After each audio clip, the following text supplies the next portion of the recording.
And I believe I got to come up with a beginning. You have all that great software, Carla. You get to do all that kind of fun beginning stuff. I don't know how to do any of that kind of fun stuff. But happy Monday. Oh my God. I'm like already, it's been what, maybe a week since the kids have been out. And I'm like already starting to forget what day it is. Too crazy. I hope everybody had a great weekend. I did. I had a wonderful weekend.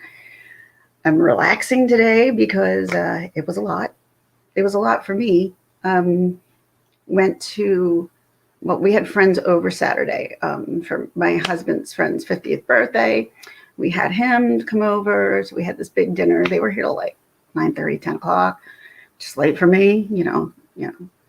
And then after that, yesterday, one of my best friends had her baby naming ceremony. And it was really kind of cute because her and my friend's husband, he and his brother both had babies around the same time. So they did the whole baby naming ceremony together. And it was really cute. It was really nice.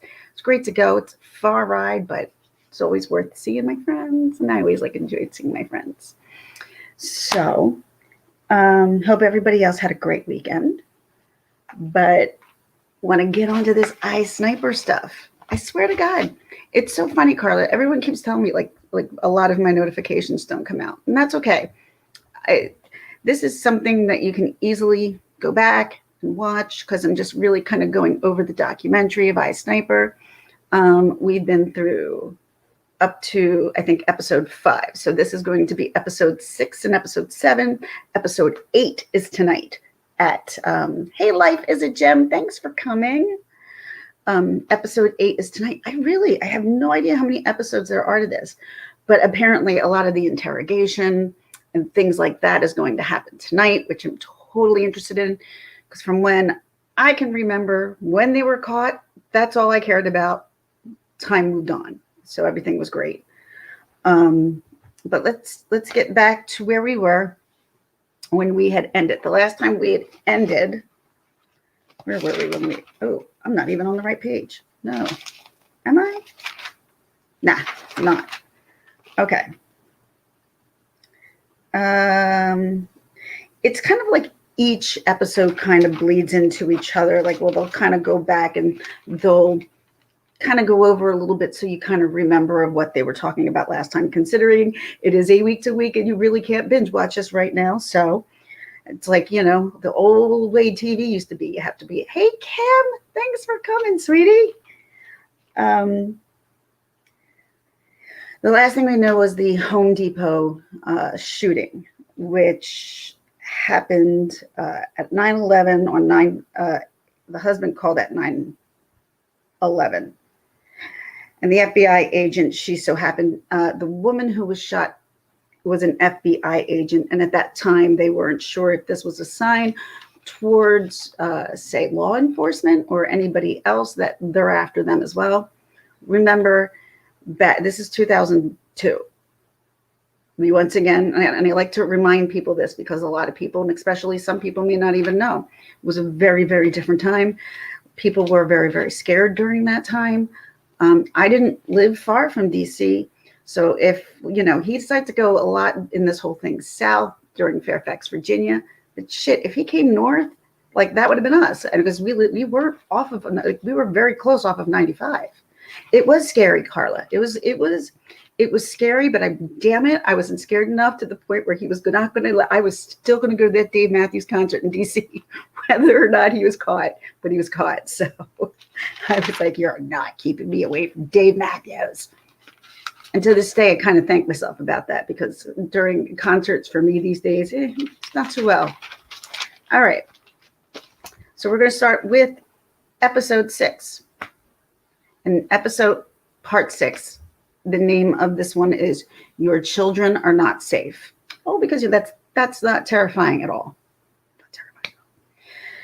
In the beginning of episode 6, Lee basically starts trusting about, once again, how he worshipped, how he trusted, how he was in love with everything John Muhammad was. It didn't matter what John Muhammad did. He would have done anything to stay with John Muhammad. He thought everything that John told him was gospel. He believed John was telling him the truth. Hey, Case Smalls. Thanks, sweetie. I appreciate you coming in. Thanks, everybody. I appreciate it. I know I haven't been like continuously going live, like on a continuous basis during the summer. It's getting a little bit hard, especially with the kids. And then this thing comes up and this thing comes up. And then, oh, it's a birthday party. You need to go. We've been to so many birthday parties in the past week. I'm like, I'm done. No more birthday parties. All right, let's get back to what we were talking about. All right, sorry about that. Tend to get sidetracked. Carla, Case Malls, if you see me getting sidetracked, just in Case Malls, I don't. Okay, you do have a wrench, making sure you had a wrench. So like I said in the beginning, he goes back and once again tells you how much he's trusted John with his life. He's the only one who has cared for him. His mother never cared for him. His father never cared for him. Nobody in Jamaica ever cared for him.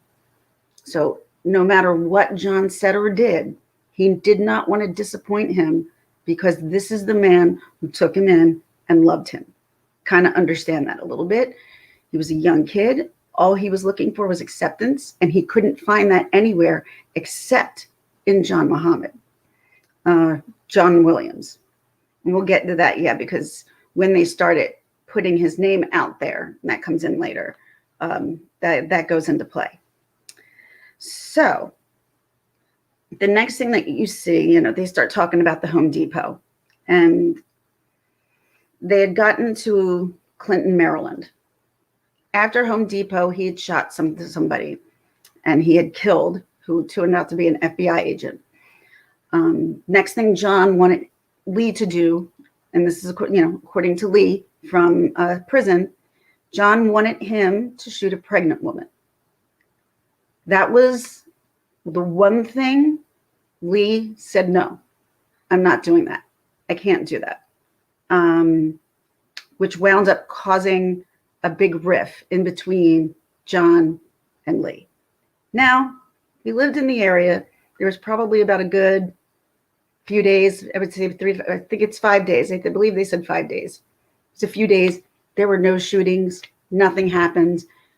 Nobody kind of knew what was going on. Nobody knew if he had moved to a different place. What was he, she? We didn't know who it was.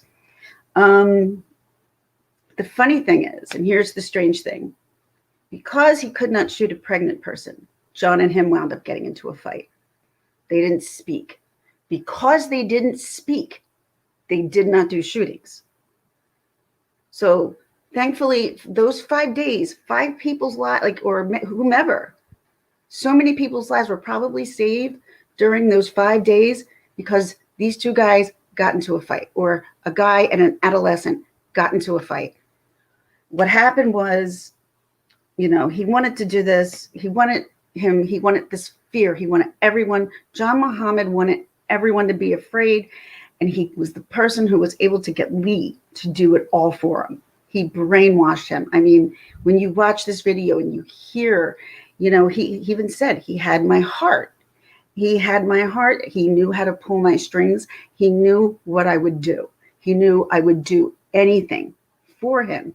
And that's the truth. He would have done anything. Hey, Red Rum Media. Hey, JP. Thank you, Gemma. Hey, everyone. Thanks for coming in. I really appreciate it. I don't want to get too far off because God knows I get distracted really easy. So, Lee just said to John, you know what? Can't do it. Caused a fight. They got in fights, cursed him out, cursed that out. And he's like, well, what? You want this over? You want this to be done? Lee went, yeah, I want it to be over. I want it to be done. He said, fine. Open the door. He's like, get out. Lee gets out. He sits on the corner. He's sitting on the curb. And for a while there, he's like, well, crap. Now what am I going to do? And, he sat there for a little while. And all of a sudden, he looks up and he sees a car coming his way. And it's a blue Chevy Capri, 1990 blue Chevy Capri. Door opens. John looks at Lee and says, are you quit? Are you done with your bitching? Even though Lee didn't want to do this anymore, he said yes. And he got back in the car because he wanted, hey, Barnyard. All right, good. She's got hers too.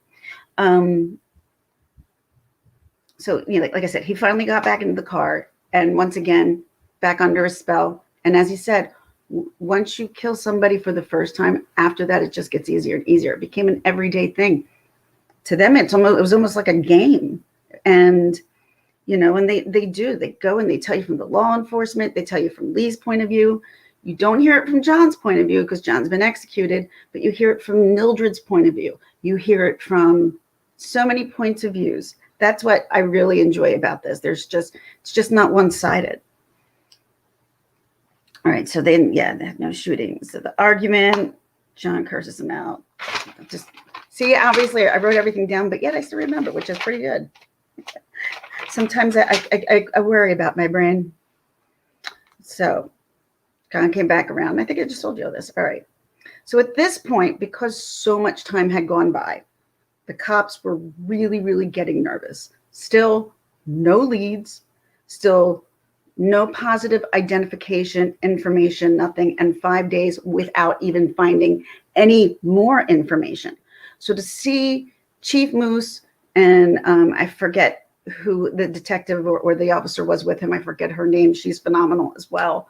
You could tell, it's with them still telling the story. They're completely filled with sadness that they could not stop it. Chief Moose says, as a police officer, you're here to serve and protect. He's like, we couldn't protect. We didn't know. John and Lee knew that, and they played that, and they knew how cops thought. They knew how cops connected the dots to certain things. And John Muhammad was really, really, really smart that way, to the point. Hey, Black Eagle, good to see you.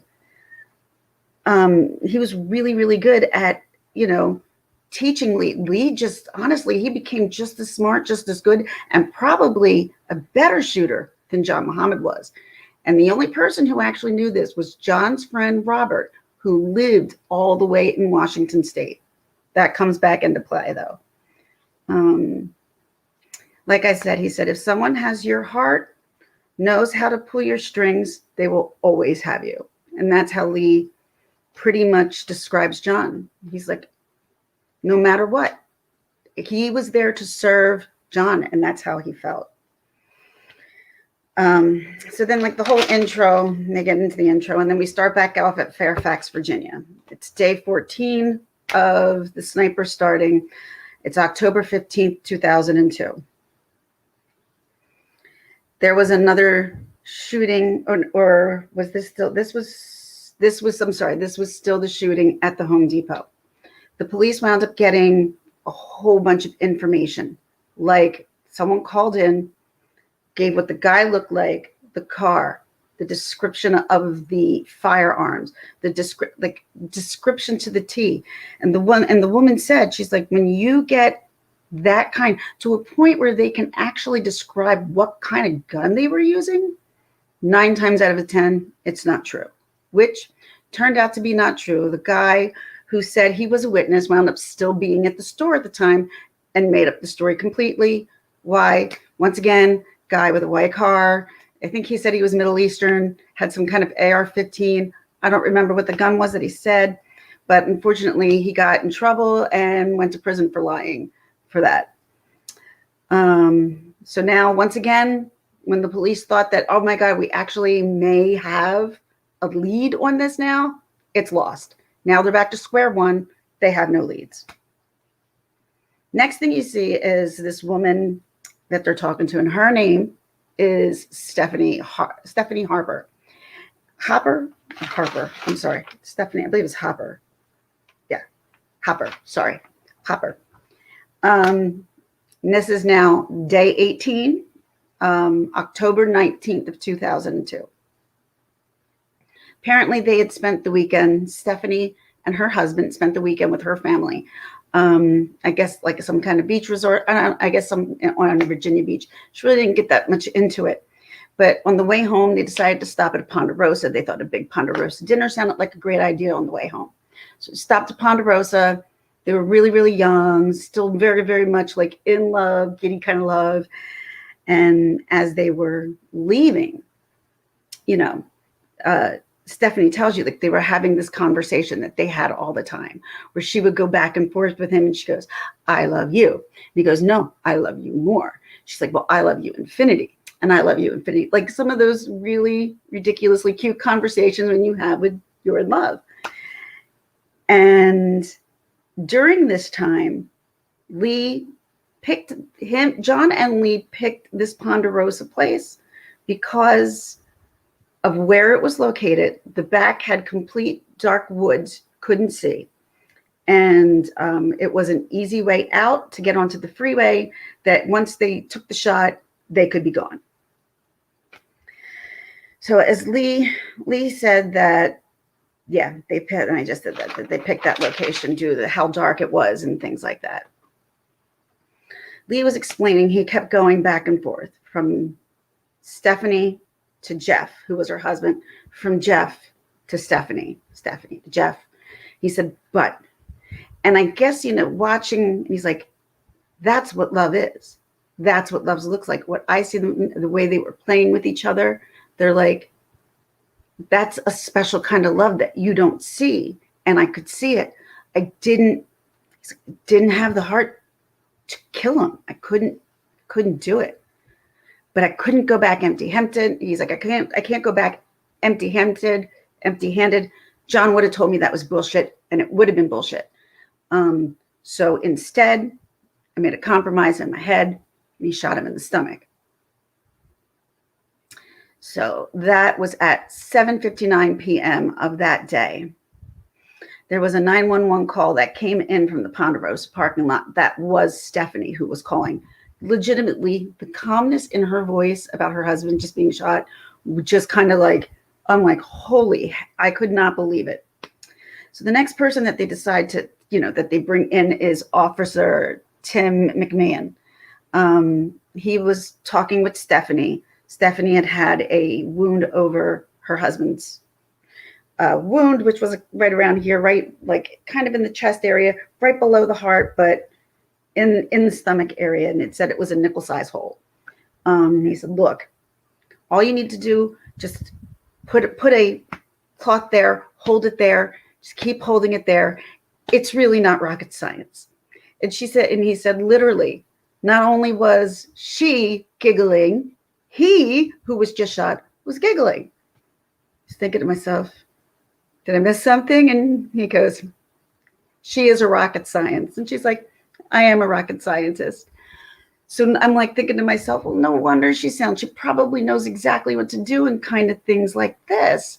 So, she starts talking about, look, honey, you're going to want to go into shock. You need to stay awake. You need to stay awake with me. You need to stay awake. Talk to me. Because once you fall asleep, I could lose you. Do not. I mean, she seriously kept him going. And during this whole time, I'm like, oh, and he's dead. He survived. And like they didn't tell you that till a little bit like after the story was told, because I'm just like, and to see he still looks, handsome, older, like gentleman. When I mean like older, maybe like 59, 60 tops. I'm not talking older, but older than me. And it was honestly for me to see, like I was just so happy to see he had survived. And he was 37 when he was shot. But he did at that point, he lost 75% of his stomach. The doctors were able to sew back as much of his stomach as they could. And thankfully, they're still together. They seem to be very happy. And just a wonderful, thankful thing to see when someone does survive from one of these bullets. Because every time you hear these doctors talk about these bullets that these guys shot into people, they went out like a cone. And it's like it may have went in small, but it destroys everything else in its path. But here's the thing. Lee knew where to shot, where it killed. Lee knew where to shot, where it didn't kill. And he knew it well. That's scary. Think about that. 15, 16, well, he was 17 when he was caught. Like that a child that age can shoot that well from across the street in the woods, I just don't understand. Let me see. He could not stop. He said even after that, he still couldn't stop, even though he could see the love and he really didn't want to shoot people anymore. The dependency, the attraction, the love that he had for John outweighed everything else in his mind at that time. And he just did not, I mean, every time he didn't want to let him down. That was always his biggest problem. He never wanted to let John down. And here's the thing, like we're going into now, I guess what, like the 8th, after this is over, we're going to 8th. I still, I mean, I think there is definite anger towards him now at the age of 36, but he doesn't really necessarily go into yet how he feels. So I still haven't heard that part yet. So, but I'm interested to hear more about it. I mean, I'd be freaking pissed. I was pissed at him back in the day. I'm like, seriously? You pulled a 17-year-old kid who was like into this? Like, serious? And I remember that. I didn't blame the kid as much, as Muhammad, but at the same time, the kid did know it was wrong. Let's figure it. I mean, he couldn't shoot pregnant women. He did know it was wrong. I'm glad he does have life with parole, but he'll never get out. He killed too many people. And I think he's aware of that. But life without parole, or I guess life with parole, I guess is a different feeling. There could that be that possibility that may end up a little bit of hope. You just got to remember, I mean, he was super young. He did the horrible things. He doesn't deny it. He believes, he turned into the darkness. He turned into exactly what John made him into. But when you think about his age and you think about juveniles at that age, and obviously someone who had no love from anybody had to be easily impressionable, especially amongst anybody who gave him any kind of love. But when he talks about him and John, he talks about they only knew how to give the worst of each other to people, not the best of each other. So the worst of Lee and the worst of John. And he talks about the layers and layers of anger and darkness to the point where they became the darkness. And they were good with that. That's what they wanted. They wanted to scare everyone. They did a good job. They did a real good job. So day 19, it's day 19 of the whole sniper shootings. That's October the 20th, 2002. Once again, they're still looking for the white box truck because that's still the only bit of information that they have to go with. They have nothing else. And you can tell it's very frustrating on the police that they cannot keep up with this at all, that there hasn't been even a slight, small crack that they can maybe try to pry into. He's like, they got a crack at some point there, and that was the problem. There were no cracks. John was good at leaving no cracks. The police, once, after the Ponderosa incident, the police tried to follow from where they had said the gunshot came from the back. So the police officer walked back into the wooded area, said he walked about 30 to 40 feet deep into the wooded area, which was behind the Ponderosa. And then all of a sudden he came upon a big tree, trunk on the tree, and he found a note that was in a sandwich bag that was tacked up to the tree. One thing that he did notice is that it definitely wasn't there long because it was fresh, it was clean, there was nothing to it. Once again, this was another note. There's been a couple of notes. They had the tarot card one that they had. This was the second note. Had all these little red stars around it, and it said, once again, this was kind of from the same one, for you, Mr. Police, call me God, do not release to the press. That was also in the first one. And this gets interesting. If stopping the killing is more important than catching us now, then you will need to accept our demands, which are non-negotiable. You will place $10 million in a Bank of America account, the Bank of America Platinum Visa account. We will have unlimited withdrawal at any ATM worldwide. So the guy who is the police officer comes on the documentary. anytime you go to an ATM, your picture is taken. And at that point in time, like I think now you can only take up to $300 out, like at a time. Then I think he said you can only pull out 200 at a time. So how could they take unlimited amount out like that? It made no sense. It made no sense to Lee, as a matter of fact. And it goes, at this time you could get, that's what I just said. At this time you could get $200. So the police knew like this was an absolutely preposterous, unrealistic demand that they were making. And the woman cop who was part of Montgomery County, she was just like, is this what you wanted all along? Was this always about money? I don't understand. Why was this, she didn't understand whether or not this was always about money, or we've gotten so far, we've gotten this far, let's start asking for money. So she wasn't, the police were very, very confused at this time. So the idea for this note was John's idea. According to Lee, John broke his own rules. Can everybody hear me, by the way? I just realized these weren't on. Can you all hear me okay? I just realized I didn't have this on this whole time. Can everybody hear me? If you can, hit a 1. I'm such a moron. Oh my God. Let me know if you can hear me. Okay. I had this beside me the whole time, realizing I didn't have the microphone anywhere near my mouth. I apologize. I'm a moron. Could you hear me before? I hope so. If not, let me know. But I saw some people talking, so hopefully y'all heard me pretty well. Sorry about that. Dumb mistake there, people. So yeah, John had broke his own rules with this.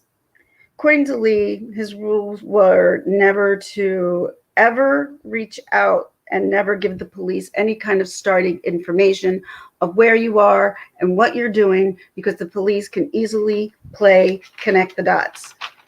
And that was why Lee did not understand why he decided to do this. Like he never understood it. And Lee had also said the reason they had got away with all of this for so long was there was zero communication with anyone. All the communication was with John and Lee. They had no communication with the police. They had no communication with anybody. They weren't speaking to anyone at this time. Lee was very worried, very concerned, but John said, do not worry. I have it all figured out. John said this to Lee, then Lee believed it because Lee believed everything John said.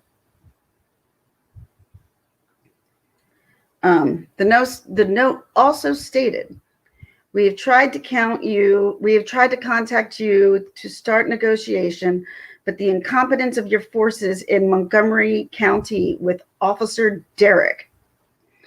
Officer Derrick, I guess he was at the police station, he was at the phone. Mind you, once again, we're back to 2002. Not a lot of things have recordings. He gets this phone call and it was like, shut up, listen to what I have to say, blah, blah, blah, blah, this, that, and the other thing. Brought up the stars, call me God, things like that, where he starts listening. And he's like, well, I better take this to the people and explain what I heard, and because he didn't have a recording of it. So he passed this information. Next thing he knows, the FBI is coming to, like, I guess, his cubicle or whatever that he's sitting in. And he was listening. And the FBI goes, I want you to listen to this voice and tell me if this voice sounds familiar to you. He plays the tape over. He's listening to it. And yes, the same voice that the FBI had was the same voice that Officer Derrick had heard on the phone. So now they are in full belief that they are now finally talking with the sniper. It's taken this long for them to realize, okay, we've got real communication with the sniper. Another thing that he asked him to verify, which is weird. I didn't get this. He said, yeah, at the same time, he asked him to verify about a shooting that happened in Alabama. So 4 weeks prior to all of this shooting, there were 2 shootings in Alabama. One was her name was Kelly Adams. Kelly Adams was apparently, they were at some kind of store shopping center area. She was shot in the face. She said she could feel her face kind of hanging from things wouldn't move. Other things would, it was kind of weird. But she knew that there was something not right. Now, another woman who was killed at the same time, her name was Claudine Harper. Claudine was shot and killed by John and Lee. And at that time, she was getting ready to go to a football game. And like they had people on, especially people from her family who came on. They said of all people, Claudine wouldn't have been the one that this would have ever happened to. And it was kind of sad for all of them that, like it would be for anybody. But she was just very full of life and unfortunately had been taken away so suddenly by these people who really had no business going around doing what they were doing. The officer in Alabama, saw Lee run. He ran after Lee. Lee saw him running after him, and he got into the blue Chevy Capri. He dropped. Can you can still hear me, right? Because there's something really whacked out with my earbuds and stuff. So if you can't hear me, just let me know, because I have some issues going on with my laptop and audio, and I don't know why. Okay, so he wanted to verify that if the police knew about what happened in Alabama, which honestly, the police weren't that familiar with what happened in Alabama, but that's where they had found out that they saw this guy run and get into a Chevy Blue Caprice. At this point, they started looking for stuff where he was, and they realized they dropped evidence. They finally dropped a certain kind of evidence that was the crack that they have been looking for. He wound up dropping an owner's manual for a rifle. There was 36 different fingerprints that were on this manual. So they really felt this time they got this guy. We can now put this through the database and we can find out who these people are who is terrorizing the nation at the moment. So Alabama sent everything, the manual, up to Maryland, up to Montgomery County. It's finally a new lead. They had more hope. They're like, yes, we're going to do this. So waiting for the sniper.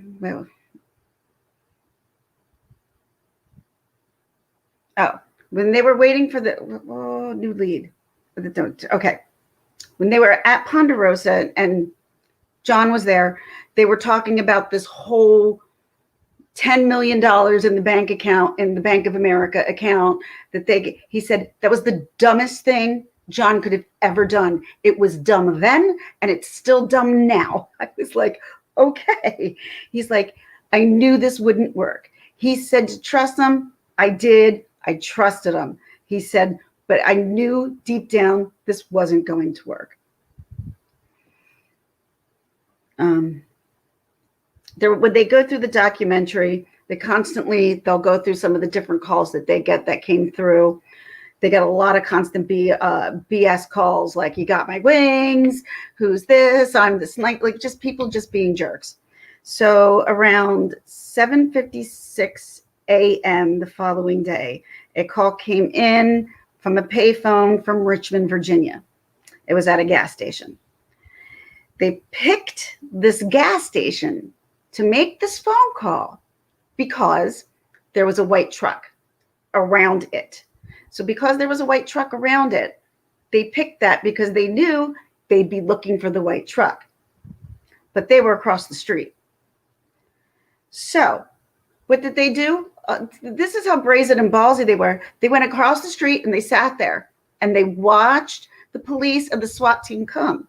They watched them come and pull and yank everybody out, and got a kick out of watching them totally take down everybody who had a white box car. When they do, they're like, they don't have a clue. They don't have a clue to what is going on. They literally took enjoyment out of this. Let's see here. And here was the reason, and honestly, according to Lee, the reason why they sat and watched, because John knew exactly what they were going to do. He said he understood the police just like any playbook. He completely understood what they were looking for, where they were going, and what they were looking at.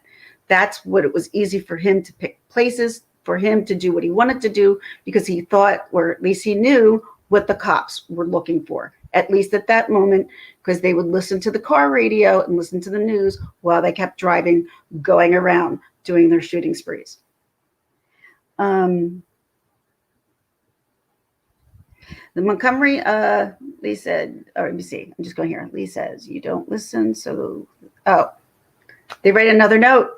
They wrote another note. Sorry, guys. They did. They wrote another note. The next note was, you didn't listen, so the next person's head is on you. So the Montgomery police is constantly getting all these different kind of different stuff that's coming to them. And sometimes they don't know if it's real or if it's fake. Finally, the Montgomery police made a statement. The police they were not very forthcoming with what they had, because at this point now, the news media was trying to find out what was going on, because they knew that the police weren't being forthcoming. So I think they were looking at like this guy who was with the Washington Post and another guy who was a political reporter for Playboy. I'm like, huh? Anyway, so I'm like, listen, and I'm like, okay, I guess Playboy puts in big stuff too, you know? Chief Moose wanted to try to see if he can communicate again with the sniper, because what he said to him was, we did not hear you.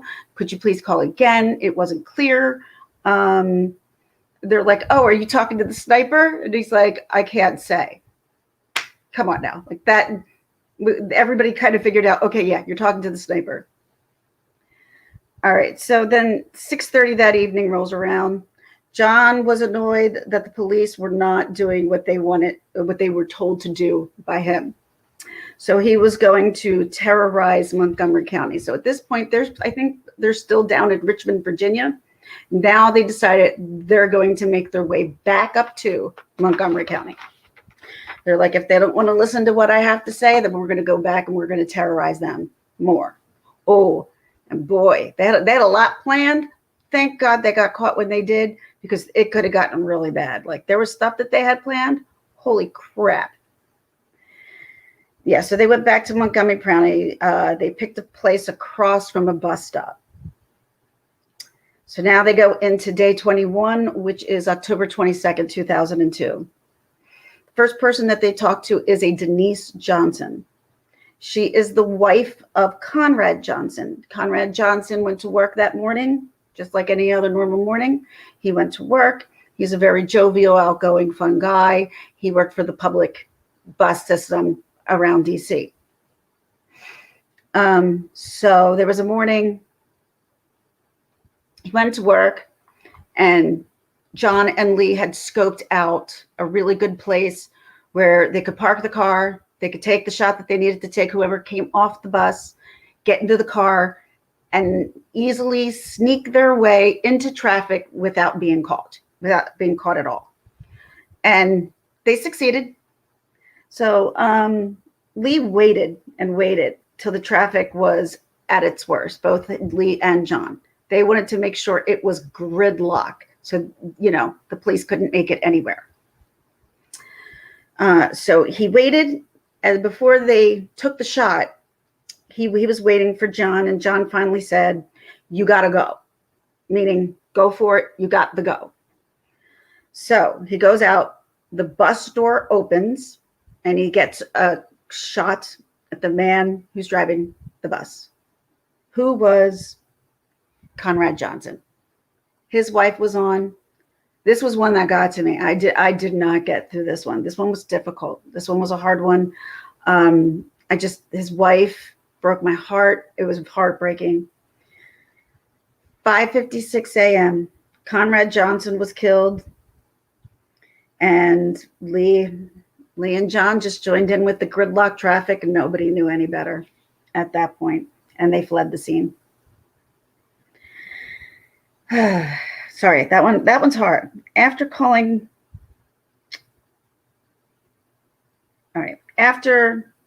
she had seen, and this is Denise, his wife, after she had seen everything that was going on, and that someone was shot, she kept calling her husband and calling and calling and calling.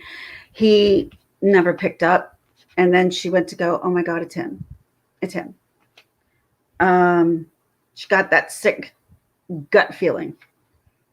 And then, unfortunately, she gets the call from police. She gets the call from police to get to the hospital. She's trying to get to the hospital. Once again, traffic's gridlocked. She can't get anywhere. She, especially if anybody knows like the DC Beltway area, oh Jesus God, that place is miserable.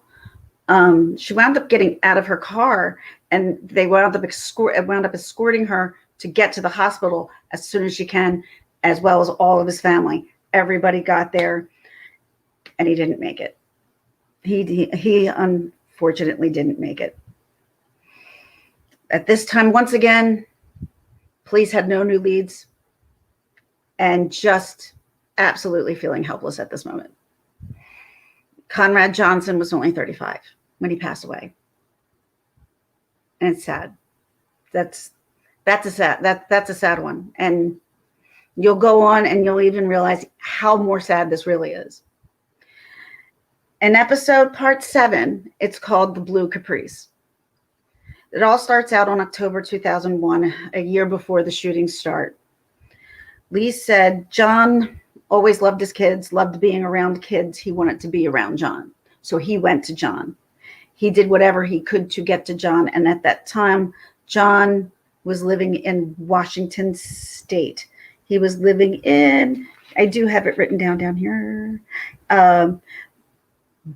Bellingham, Washington. So John wound up bringing him to the United States. Here we go. This is where probably all the cracks start to come involved. Lee had no roots where he was. He was wound up like what? I think he was in Belize. He was over in Bahamas. His roots were in Jamaica, but his dad didn't want him. His mom wound up kind of giving him to John, and he wound up going with John. So John wound up enrolling him in Bellingham, Washington High School. But it did not say he was the father. I'm not sure if he even said he was a guardian. They didn't even know how John and Lee were even related and how this all worked out. Things just didn't add up to them. So they wanted to start investigating a little bit of what's going on. So what they did was they wound up calling Lee's mom. They don't say how they got a hold of her, but they got a hold of her. And they wound up stating that she said, John stole her son. She never gave John permission. This is according to Lee, that John stole him. But the fact of the matter was, according to Lee, his mom didn't want him. I've seen actually a video of Lee's mom. I'm going to go with Lee on this one. Definitely. Yeah, I don't think his mom's got it together very well. I mean, that's just from a video I saw, but that's just me. And they were trying to figure out what was going on between John and Lee. Someone had said, you know what? They hang out a lot at the local YMCA out in Bellingham. So the police wound up going over to the YMCA, and the officer went in. He said, are you familiar with these two people? And he said, yes, they're here somewhere. Please go around. I don't know where they are. Searched the whole place, couldn't find them. Went into the men's locker room. Here comes John and Lee out of the shower, no clothes, together. Even if that is a guardian, at the ages these two were, no, you don't find a man and a child of that age coming out of a group shower together. You just don't, naked for that matter. Oh my God, that's just, And when even the officer said when he saw this all happen, the hair on the back of his neck stood up. He was disgusted, just like there's definitely something wrong here. So he takes a good look at Lee, and he says, "Are you Lee Malvo?" And he said, "Yes." He said, "Are you with him?" He said, "Yes." He looked at John. He's like, "Is he with you?" John said nothing. John says again, "Is he with you?" John then says, "No." Lee now has to go with police and kind of go through this whole deportation kind of crap and stuff like that. Now, mind you, he's 17. He is underage. Now, the cop who had him, he said, we normally do not fingerprint anybody underage or go through all this stuff when it comes to the whole deportation stuff, especially when they're underage. He said, but for whatever reason, we did, and I don't know why. He just said, we did. Thank God they did. All John cared, and he said to, as they left, all John said is, just make sure you make it back to me. That's all he cared about. Just make sure you make it back to me. So like I said, he went in for the deportation, got his photos and fingerprints taken. At this point in time, during the documentary, they show you Chief Moose. Chief Moose comes out and he once again addresses the public with the sniper's note. And he felt that this was important. Unfortunately, it was 3 days later. Police felt, Chief Moose addresses that the sniper had wrote to them, "Your children are not safe at any time, anywhere." You see a lot of the reporters kind of annoyed, pissed off, the Playboy guy and the guy who was from the Washington Post. They're like, would have been better to know this 3 days ago instead of finding this out 3 days later. But I think pretty much everybody knew at this point, nobody was safe. He had already shot a child.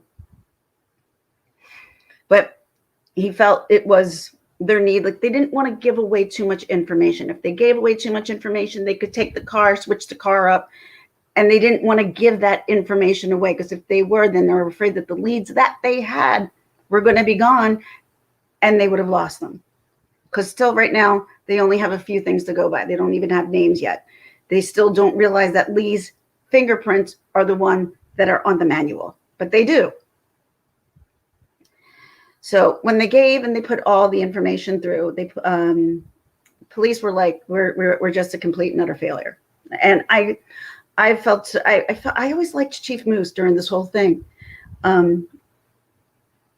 He just said, we felt like a failure because we could not protect the people that we're here to protect. There was nothing we could do. We could not protect anyone. So the fingerprints found on the manual, they round it through the whole deportation list. Normally, they say they don't even do that. Like, they went through the list. There was no fingerprints. They wound up now, okay, let's put it through the list of the people who are in like the deportation. Lee's fingerprints all over it. So they had realized it was Lee Boy Malvo. Police started to piece things together. And then they were trying to, piece how John and this, that, and the other thing, and how they all work together and stuff like that.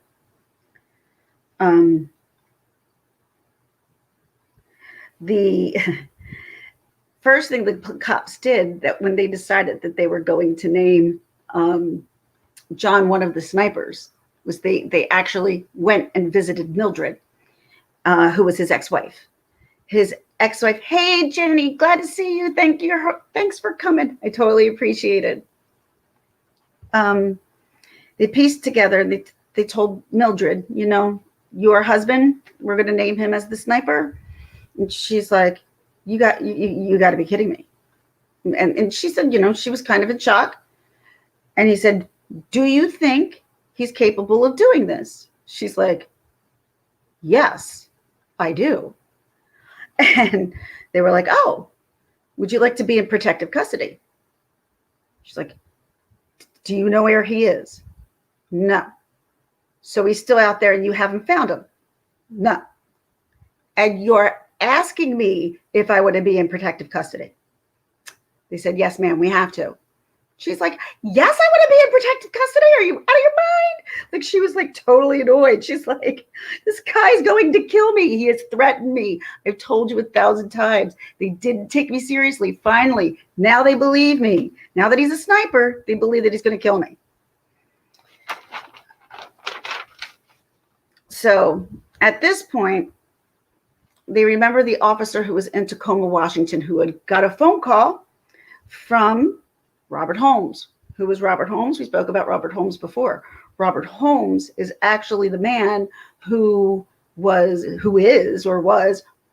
one of John's best friends. The same guy who said, I would give him my car. I would have gave him anything. He knew Lee. He knew the kids. He knew Mildred. He knew everything about John, probably better than anybody else did besides Lee and John. Probably, I would say Robert knew him the best, for sure. And he had called in and said, I think I might know who these two people are. And he spoke with an officer, and I'm not really sure that they actually worked too far on that part. Because I think it was, I don't know whether if the Montgomery County called them or they wound up calling Tacoma, Washington, but they wanted to get a hold of Robert Holmes. And so the FBI went out and he says, if you saw the bullet and it matched the gun, would that help? And they're like, yeah, that would help. He said him and Lee used to target on my tree stump all the time. So the FBI went in there, chopped down like part of the tree, and wouldn't you know, the bullets matched. So now they are sure who they have are the snipers.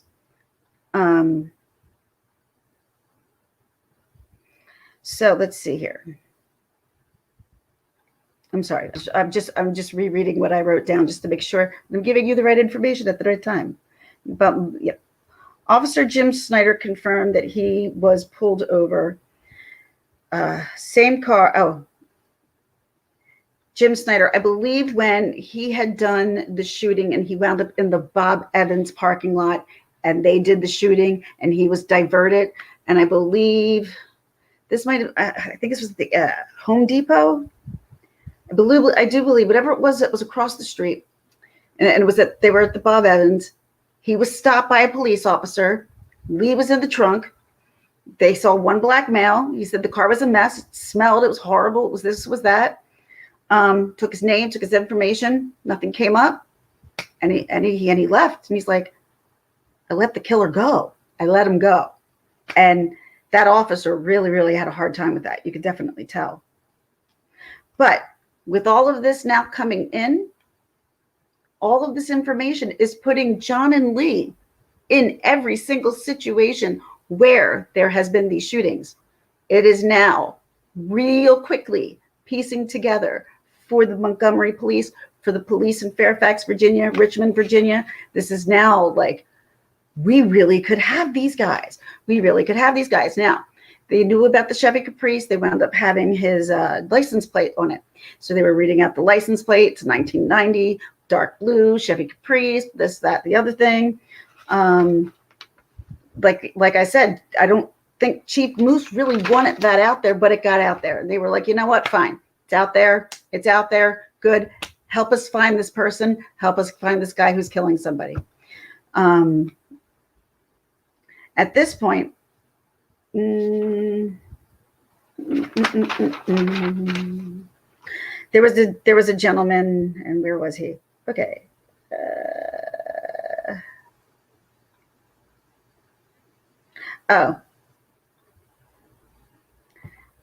Lee Malvo starts to actually, let me tell you this, because this actually comes into play. Hold on, I supposed to make sure I didn't rewrite it down and tell you this in the wrong spot. No, I didn't. Okay. But what the news media had picked up on were his car, his plates. What Lee explains to you now, this is gross. Like, apparently what Lee said the next day, what he was planning on doing the next day, they had made these automatic bombs of some sort. I don't know if they were grenades, whatever they were. They were planning on blowing up a police officer in a car, what have you, and having him die. They were going to wait. They were going to wait until the funeral. And then go to the funeral and take out people.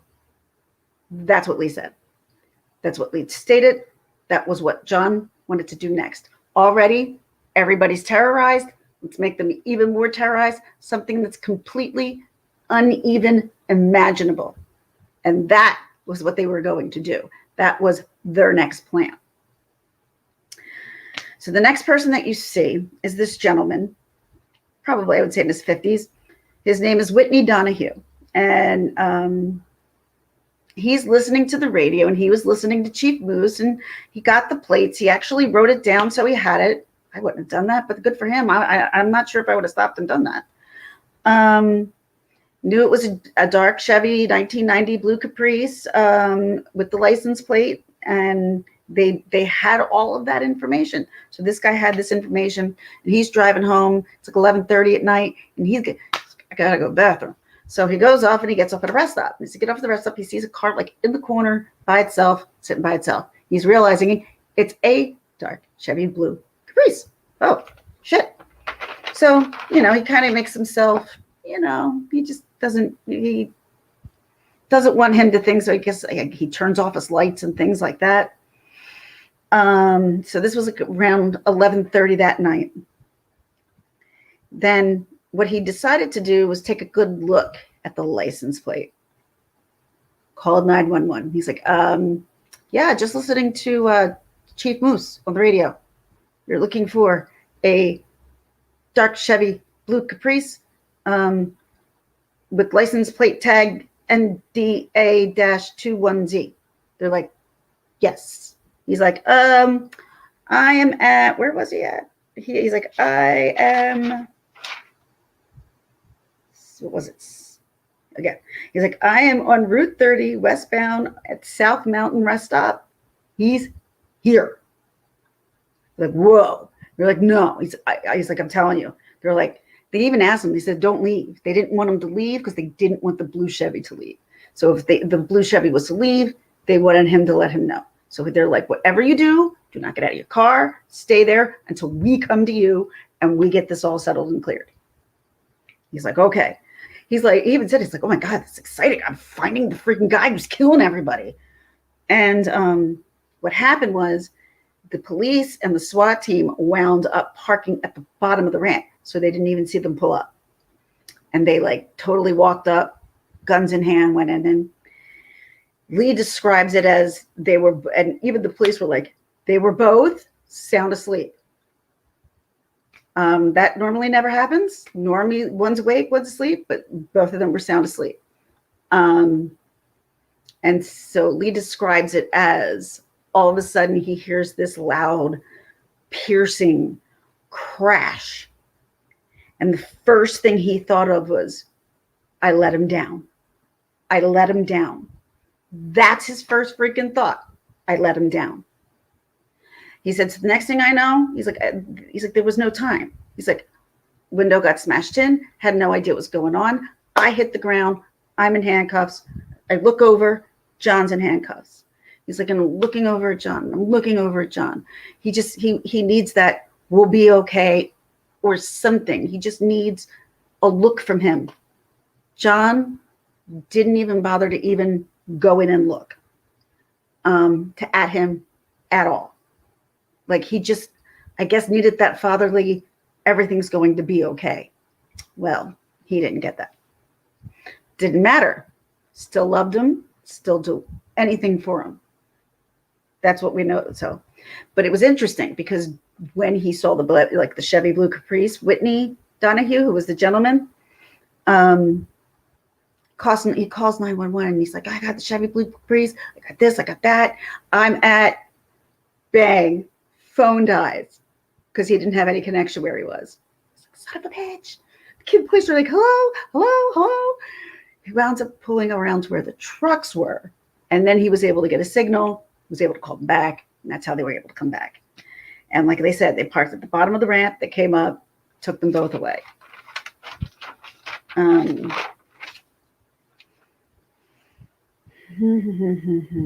according to one of the police officers, though, found this interesting. He said the look that was in Lee Malvo's eyes was so scary that this boy or whoever, he probably would be willing to take. He said his eyes were terrifying. He said it about John. He said it about Lee. It's like it seemed like this kid didn't give a shit. Well, he didn't. All he cared about was John. And these were the bad guys. That's all he knew, according to John. So the cops, all right, now what we need to find is the rifle. Where the fuck's the rifle? So they're looking through the rifle. They're trying to find the rifle. And the way the backseat came down, he said literally like the rifle was pointing at him. Granted, there was nobody back there, holding the gun, but they found it. They're like, we got him. We got him. Day 23, October the 24th. Relief, it's over. Chief Moose comes out. I mean, these people they were so thrilled. They got their lives back. They're, thank you for this, thank you for that. They were just unbelievably grateful and thankful. And the one thing I remember about this was just how awesome Chief Moose was. That's the one big thing that sticks in my mind, watching him every day get up there, whether he had something or not. He cried, he had been angry, he'd been sad, and we got to see him rejoice. Once these guys were caught, once people could get back to their lives, once they knew the sniper was caught. Then, unfortunately, once everything happened, Mildred was, I guess, at this point in protective custody at some point. Mildred saw the news and she said, the only thing I could think of was I could go up to her, put my hand on the screen. She said, it wasn't him. She just looked at it and went, what happened? What happened? She swears. I mean, something happened from Desert Storm and she does no idea what happened. We did get a little bit of information of what happened from Lee, but the children couldn't understand what happened. His children, he had 3. They didn't understand. What did Daddy do? What did Daddy do? Daddy killed many people. Like, she had to explain this to her kids. She's like, kids cried themselves to sleep that night. It was the hardest night of my life. The hardest night of my life. So that was the end of episode 7. Episode 8 is tonight on Vice. Tonight's basically going to be more about the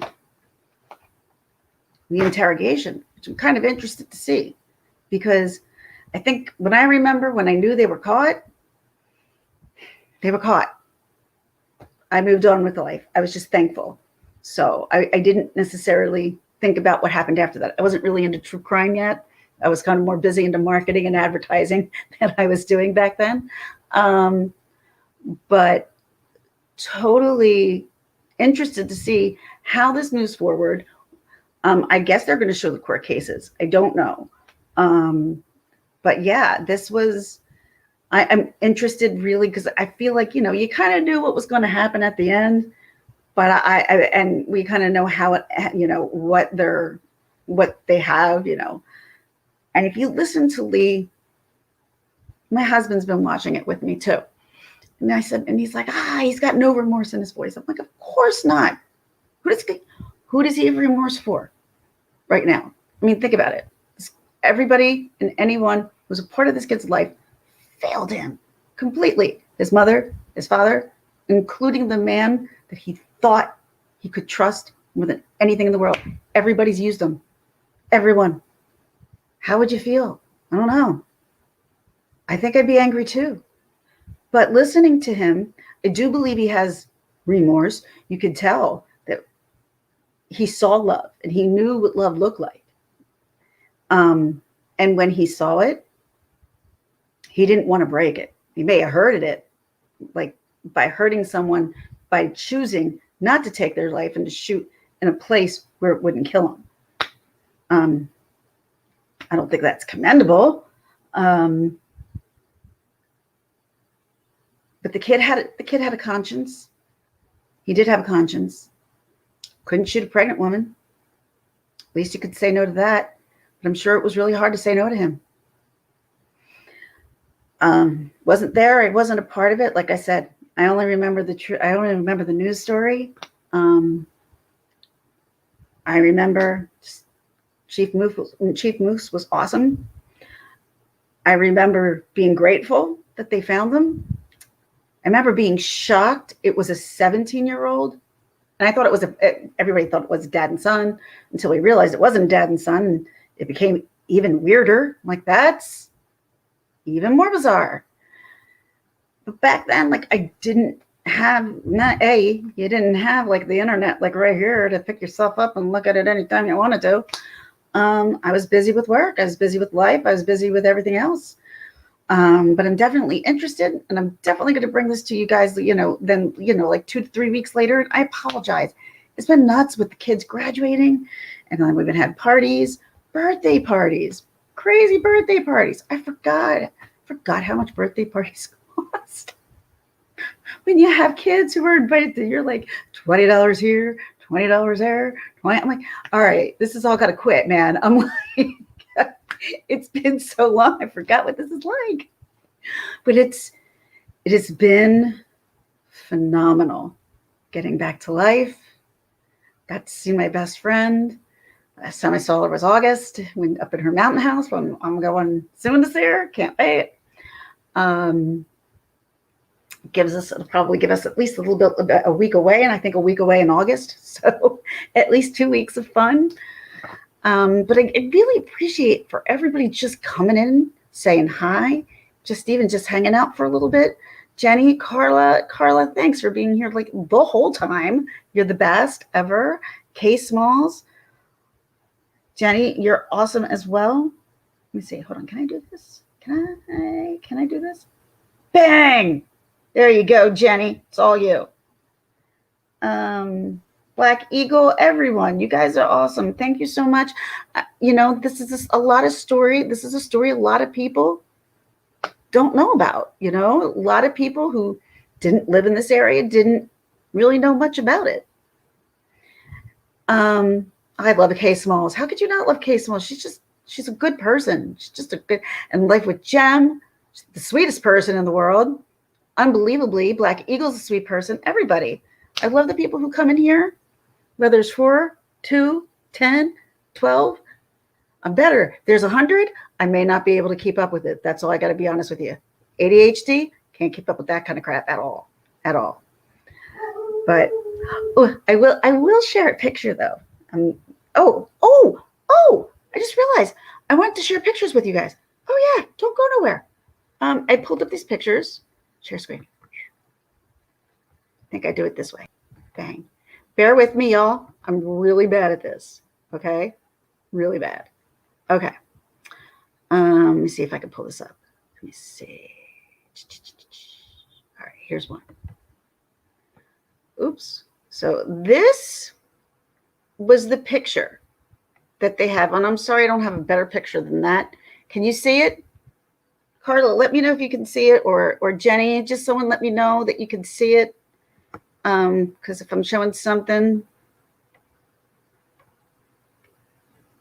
let me know if you could see the picture of, well, I just kind of got rid of it there for a second. There it is, John Muhammad. Oops. Uh-oh. Oh, no. I think I lost you all. Hold on. What did I do? Did I lose? I did. Oh, no. I'm back. Did I lose you? All right, let me try this one more time. Oh, my God. What am I doing? All right. Try this one more time. Okay? Let's try this. Let's see. All right. So looking at it this way. All right. So it's John. I should have had this all pulled up. I apologize, y'all. John Mo. Here we go. All right.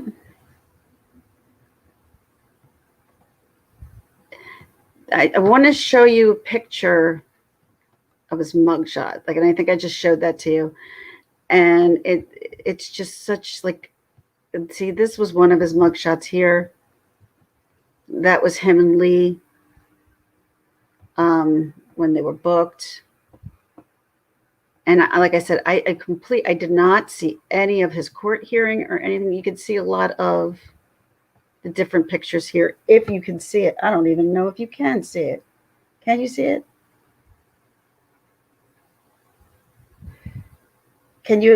Oh no, you can't see it. Okay, I'm realizing that now. Sorry, can't see it. My bad. You know, I got to figure out how to do this. Like, I suck at this. I suck at sharing a screen. I hate that. But let me see if I can pull this up here. Because I did. All right, so let me put this up here. That's the picture that they had. Oops, wrong picture. That was from yesterday. Here. Yeah, so that was the picture that they had to go with of John Muhammad. I believe that was his driver's license picture that they had. So they went with that picture. I want to show you, because honestly, if there's one person that I think is so amazing in this whole thing besides Chief Moose, is this woman right here. This is Mildred, everybody. This is Mildred Muhammad. She is, I find her to be amazing. She has a book, and I'm definitely going to read it. And I'm not a reader, but I definitely want to read a book. Definitely want to read a book. And unfortunately, these were the pictures. Why am I not telling these right? There we go. These were the pictures taken of John Muhammad and Lee Malvo when they were. Isn't she pretty? Not only that, she like, yeah. I want to see if I can find the picture of her book. There's a picture of her with her book, and I'm definitely, that is one thing I definitely want to look at, is her book. Hold on, Mildred.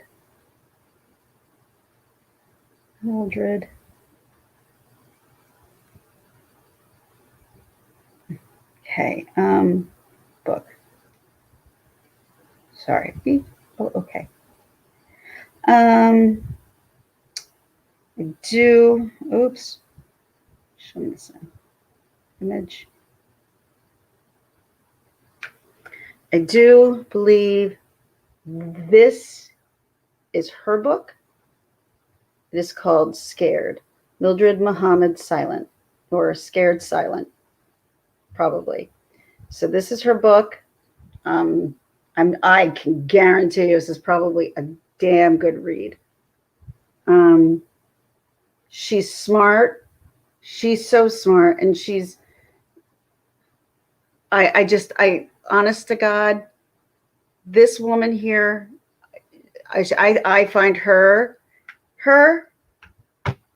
Chief Moose and his detectives, like, seriously, to be like the star. Like, they've just shined through this whole thing.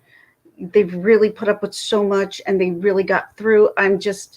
It's happy to see now that they're caught through this. But like I said, I really am interested to see how this goes and how this will move on.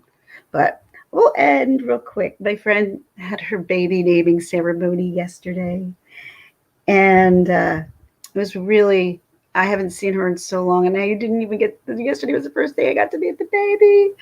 And Carla, this is the baby this was that beautiful baby that you made that stuff for. That's her there. And these are my girlfriends. Yeah, not all of us could make it, of course, but at least some of us could. And it was just so good to be around everybody again. Just good to be, I mean, look at that baby. Oh my God, she's too cute. She is too cute. And yeah, one more picture. I'll show you. Just hanging out. good to see my friends again. It really is. Really is. It just feels like life's starting again. And I like that. I like it. I appreciate you guys. Thanks for being here, Jenny. Thanks for Carla. Thank you guys for just listening. I've been really enjoying doing this. I've enjoyed watching this. I watch it at least more than once because I have to know what I'm talking about. And not only that, it's just very intriguing. And it'll hit Netflix or Hulu or one of those streams at some point. And see, that'll be easier because then you can binge watch it. You don't have to wait week after week after week. Yeah, like, that whole TV week after week. Yeah, binge watching is the way to go. That's how I do it. Thank you, guys. I really appreciate all of you for stopping in, saying hi. It's the middle of the afternoon, so a lot of people have a lot of things to do. Oh my God, it's 4:15. Where the hell did time go? I have no idea. But I'm just kind of recuperating today, getting ready because I don't think it's a real busy week, but it's like every weekend there's something. Oh yeah, we had a party Saturday. I totally forgot about a party Saturday. Oh, wait, that was last Saturday? No.